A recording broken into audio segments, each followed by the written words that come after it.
न सांगो यही हवे पहचान। आदिवासी पीला हमन गा रही थन मंडला जिला। आदिवासी पीला हमन गा रही थन डिंडोरी जिला। आदिवासी पीला हमन गा आदिवासी पीला। आदिवासी पीला हमन गा आदिवासी पीला। पीला गमछा गा सफेद धोती गा हमर यही हवे पहचान। पीला गमछा गा सफेद धोती गा सांगो यही हमर पहचान। आदिवासी पीला हमन गा आदिवासी पीला।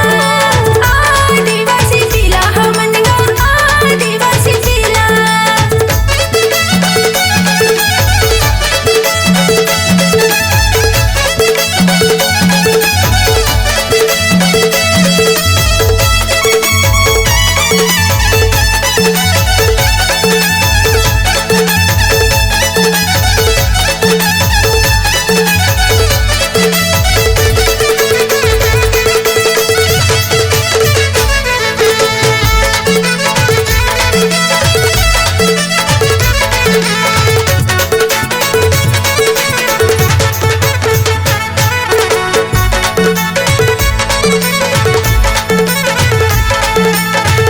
गड़िया ने शेर के बच्चा देख के डरते गा अच्छा अच्छा। बामन गड़िया ने शेर के बच्चा देख के डरते गा अच्छा अच्छा। शेर बोल इतिहास अपन गा जैसे माँ जैसे माँ जैसे माँ। आदिवासी पीला हमन गा रही थन मंडला जिला। आदिवासी पीला हमन गा रही थन डिंडोरी जिला।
जैसे नारा लगई है आदिवासी दिवस ला मनई है। जैसे नारा लगई है आदिवासी दिवस ला मनई है। अमित भैया के डीजे माना चाहिए जैसे